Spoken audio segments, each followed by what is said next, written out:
Matka ciest, ako familiárne nazývajú motoristi po celom svete legendárnu americkú Route 66, má svoju zmenšenú verziu aj na Slovensku.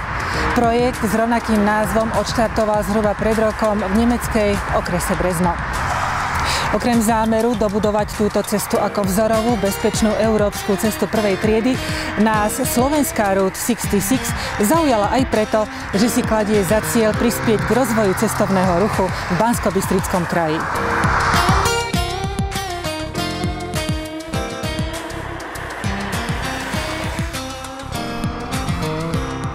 Ako už sám názov prezrádza, Slovenská asociácia Route 66 vznikla predčasom s cieľom združovať motoristov i nemotoristov, ktorí majú vzťah k legendárnej americkej Route 66 a jej odkazu. Prvú diaľnicu v Spojených štátoch amerických spojaznili v roku 1926 a ako sa postupne ukázalo, jej existencia ovplyvnila viac ako len svetový motorizmus.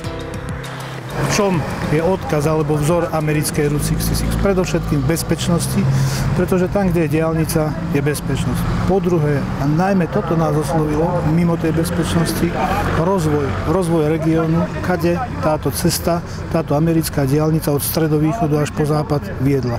Nastal obrovský boom, obrovský rozvoj. A toto je myšlienka, ktorú chceme aplikovať a nejak rozvíjať aj tu v Banskobystrickom kraji. V Amerike známa cesta naprieč celým kontinentom spojila Chicago s Los Angeles. Slovenská Route 66 prechádza štátnou cestou prvej triedy číslo 66 a má vyše 170 kilometrov. Vedie od štátnej hranice s Maďarskom v Šahách cez Krupinu, Zvolen, Banskú Bystricu, Brezno až po Sedlopusté pole pri Vernári na hranici Slovenského raja. Či už v Rudohorí, či v Nízkych Tatrách je množstvo ubytovacích, stravovacích zariadení cestovného ruchu, u ktoré aj touto formou môžeme doviesť hostia, doviesť záujemcu o naše služby a z druhej strany zvýšiť zamestnanosť a rozvoj cestovného ruchu. Okrem rozvoja cestovného ruchu pozdĺž cesty 1/66 projekt Slovenskej Route 66 si za hlavný cieľ kladie prispieť k dopravnej bezpečnosti.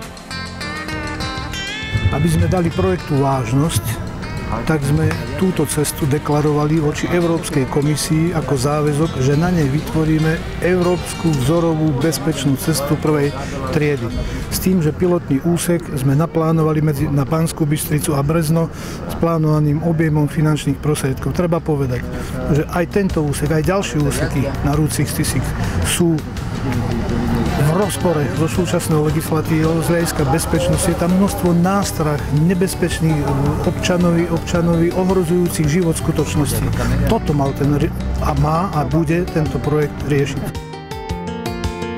Napriek tomu, že projekt Slovenskej Route 66 zatiaľ nenapreduje tak rýchlo, ako by si jeho tvorcovia predstavovali, nový produkt cestovného ruchu má už medzi milovníkmi motorizmu svojich nadšencov. Nedávno ho podporili majitelia terénnych džipov, ktorí nie náhodou na svoj prvý slovenský zraz zamierili do slovenskej Ľubče.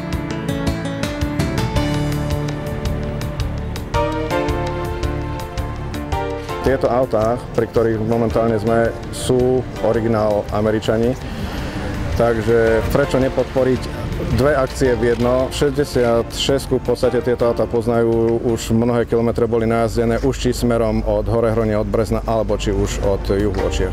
Čiže celé naše stretnutie je v podstate snahou podporiť cestovný ruch už v podstate v zárodku toho Horehronia.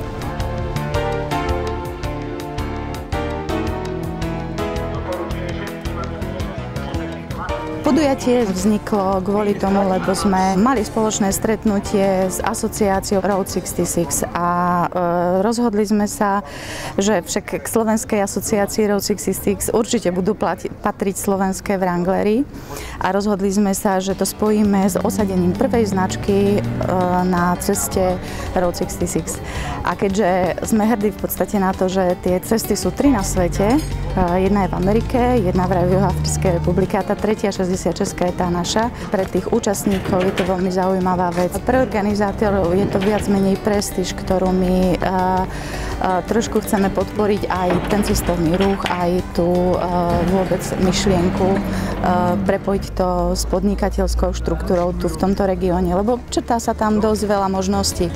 Či sú to služby, či sú to akékoľvek kultúrne pamiatky, proste tí motoristi majú chuť tu chodiť, pozerať a Ľupča sa teda má s čím pochváliť.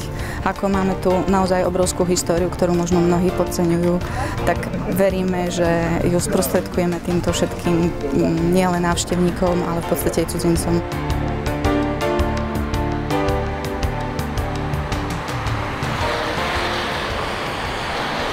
Je to historický dokument, pretože okamih, pretože takýchto tabúľ s rôznymi námetmi v rôznych obciach a rôznych lokalitách by malo stať 200.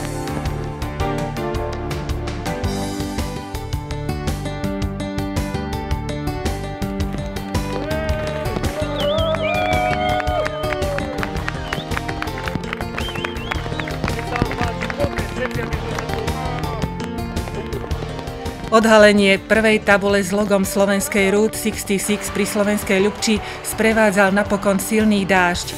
Nič to však neubralo z atmosféry danej chvíle a významu celého projektu. Odhalená tabuľa tu v slovenskej Ľupči je jednou podľa projektu z 200 tabuľ, ktoré majú na Route 66 byť. Toto je prototyp. Či táto tabuľa bude mať tento rozmer, či osloví, budeme si robiť vlastný prieskum, ale chceme dôraz položiť jednak na informatiku, ale na tú dopravnú bezpečnostnú stránku.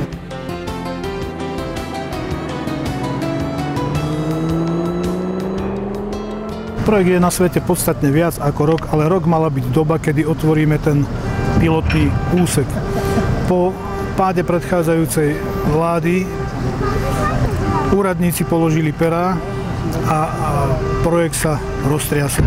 My, aby sme presadili tento záver, môžeme robiť to, čo je v našich silách. Čiže po linke občianskeho združenia Slovenskej asociácie Route 66 robíme aj takéto iniciatívy, respektíve spolupracujeme aj na takýchto iniciatívach, ktoré prispievajú k osvojeniu si návykov, bezpečnosti a podobne. Je mi trošku smutno z toho, že sme v úvodzovkách prepásli, prešustrovali čas, že sme už medzi Banskou Bystricou a Breznom mohli mať úžasný úsek bezpečnej cesty, s ktorým sme sa mohli píšiť v celej Európe, či v celom svete. Máme obrovskú podporu americkej Route 66, jej prezidenta pána Knudsona. Záujem prejavili z Ruskej federácie, z Republiky Kazachstan. A ja očakávam, že hádam, na tomto Slovensku si spoločne porozumieme a že projekt pôjde kontinuálne ďalej.